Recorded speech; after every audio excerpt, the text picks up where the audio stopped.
let me explain the PPI AWMS96. Currently, AWMS96 can be viewed as a structure that includes a light source and a circulator in the existing ODPM96. Please refer to YouTube for ODPM96. First, I will power on the AWMS96. The power source has a light source part and a detection part.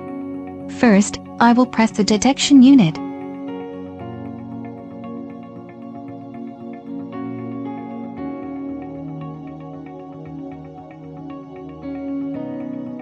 Next, I'll turn on the light source.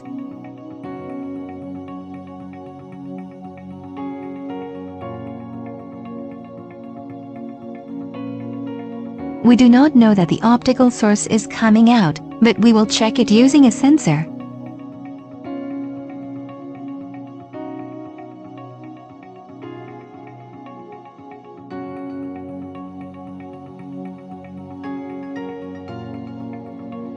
It will be a form that automatically detects the wavelength detected when the optical sensor is connected.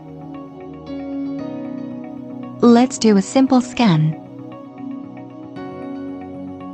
Press the scan button.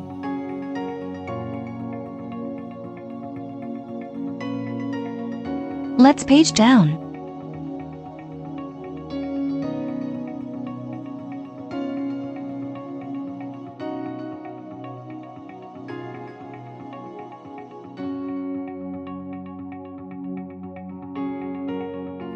It is currently displaying the sensor wavelength of 1548 nanometers.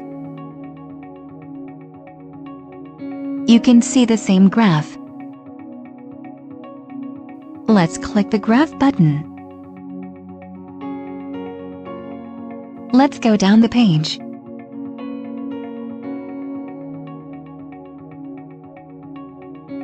In this way they are connected in the form of 3 wavelengths. If you press ESC like this, the auto peak wavelength will be a readable value.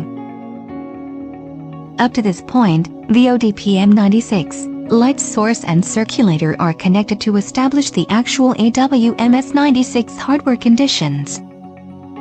If you connect a computer here, it will look like a high-resolution optical spectrum analyzer and can be used in the form of a temperature sensor system. To do this, press the menu button, and the connection with the computer becomes possible. Let's check by connecting to a computer. You can see the status of being connected to the computer. If you press the setup button on the computer, you can see how many times it is actually connected to the COM terminal.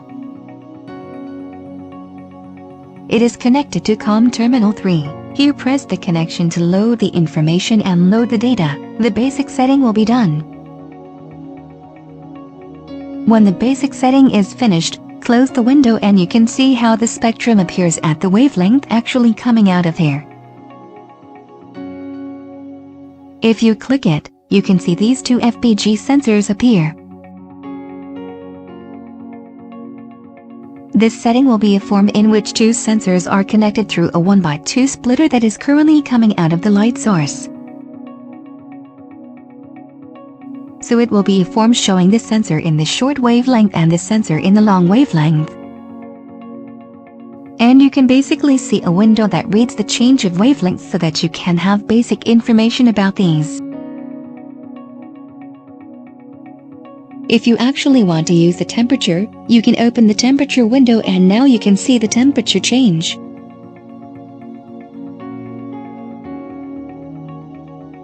Let's look at the actual hot and cold water changes in this state.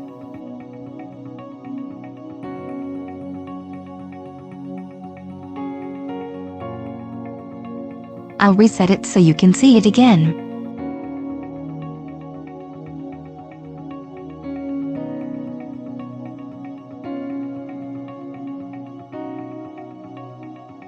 First we look at the wavelength of FBG and use the center value of the initial start as a center wavelength so that the wavelength change is always the same. However, there are temperature values for both cold water and hot water, so let's change the state once again.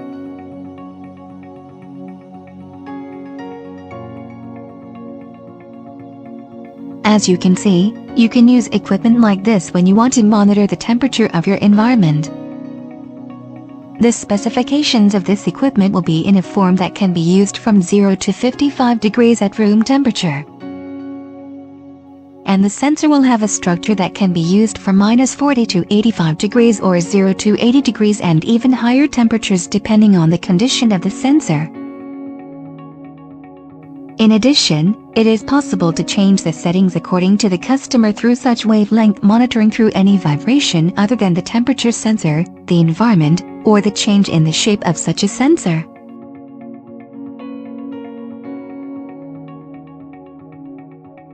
Let's change the two states of cold water and hot water one more time.